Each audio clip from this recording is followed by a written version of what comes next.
in sort of a more fun way. So we're going to start doing a question and answer melody writing with cadences to end off each question and answer. Okay, so first thing first.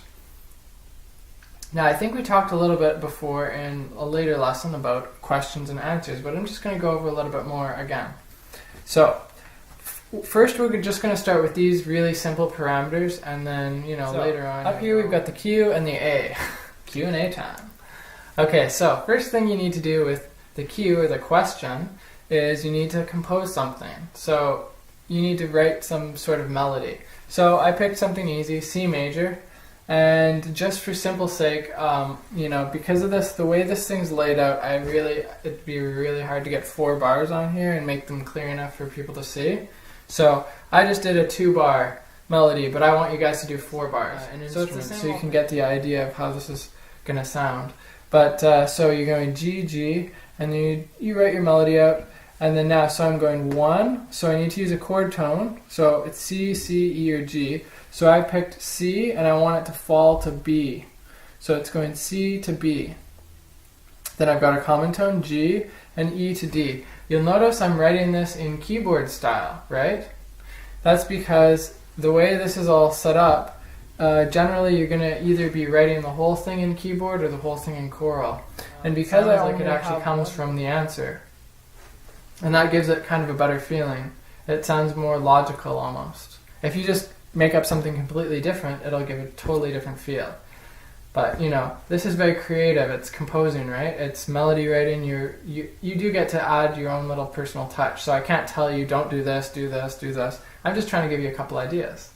Okay, so now, rhythm is one thing you can do. And then moving along, some other things you can do are, what cadences you use or how much you move the interval up and down. Like, okay, so for example, here in the beginning bar, I moved it all up a perfect fourth. And so it gives it kind of like a more higher, more nice sound, like it's getting somewhere. When you see a movie and it has a happy ending, right? It could be like, you've ascended to some sort of higher knowledge, or the ending turned out better, or I said just a second ago, and make sure that the imperfect cadence is nice with good voice leading, and listen to your melody after.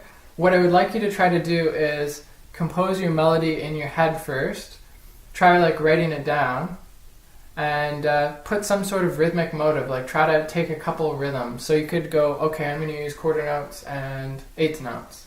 Or you could be okay, I'm going to use dotted eighth notes and 16th notes. And that's all I'm going to use, or, something like that. So that it gives a cool kind of rhythm to it. So each one has a different kind of rhythm to it. And also that they sound nice. So work on them a little bit. So the question sounds nice for each one. Then go and try to derive an answer for each question. And make sure that that one sounds nice too, giving a little bit of variation. And you can... For one of them, I'll let you copy out the same melody, but then you have to alter it so that it ends on a perfect cadence. Okay?